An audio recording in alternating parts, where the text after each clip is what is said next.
બનાવની વિગતો અનુસાર અંકલેશ્વર જીઆઈડીસીમાં રહેતા વૃદ્ધ ગત 18મી ઓગસ્ટ 2025ના રોજ સાંજે દીકરીના ઘરે તેના બાળકો સાચવવા માટે જઈ રહ્યા હતા. દરમિયાન સોસાયટી બહાર પહોંચી રોડ પર પસાર થઈ રહ્યા હતા. તે દરમિયાન બે અજાણ્યા ઈસમો તેમની પાસે આવ્યા હતા અને તેમને જણાવ્યું હતું કે અમારા શેઠને ત્યાં દીકરીનો જન્મ થયો છે, તેઓ દાન આપી રહ્યા છે, ચાલો તમને પણ દાન અપાવું કહી હીરાબેનને પોતાની સાથે લીધા હતા. જે બાદ નજીક આવેલા અવધૂત સોસાયટી નજીક પહોંચતા બંને ભેજાબાજુ વૃદ્ધ મહિલાને જણાવ્યું હતું કે આ સોનાના દાગીના ઉતારી દેજો જેથી તમે ગરીબ લાગશો કહી હીરાબેને પહેરેલા સોનાનું મંગળસૂત્ર અને સોનાની બુટ્ટી ઉતારી દીધી હતી અને પર્સમાં તેમની નજર સમક્ષ મૂકી ₹200 પણ વિશ્વાસમાં લેવા પર આપ્યા હતા.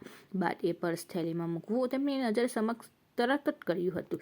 જે દરમિયાન નજર ચૂકવી દાગીના ભરેલું પર્સ સેરવી લીધા બાદ બંને ઈસમો હીરાબેનને ત્યાં જ ઊભા રહો, હું શેઠ પાસે જઈને પાછા આવીએ છીએ અને તમને લઈ જઈએ છીએ કહી બંને ભેજાબાજ રફુચક્કર થઈ ગયા હતા. મોડે સુધી પરત ન આવતા વૃદ્ધ મહિલા તેમની દીકરીના ઘરે પહોંચ્યા હતા, જ્યાં થેલીમાંથી પર્સ કાઢતા પર્સમાંથી દાગીના ગાયબ થઈ ગયા હતા. આ અંગે અંકલેશ્વર જીઆઈડીસી પોલીસ મથકે ફરિયાદ આપતા પોલીસે ₹1.39 લાખનું મંગળસૂત્ર અને ₹27,837ની સોનાની બુટ્ટી મળી ₹1.67 લાખના દાગીના ચોરી થઈ ઠગાઈની ફરિયાદ નોંધાવી વધુ તપાસ શરૂ કરી હતી.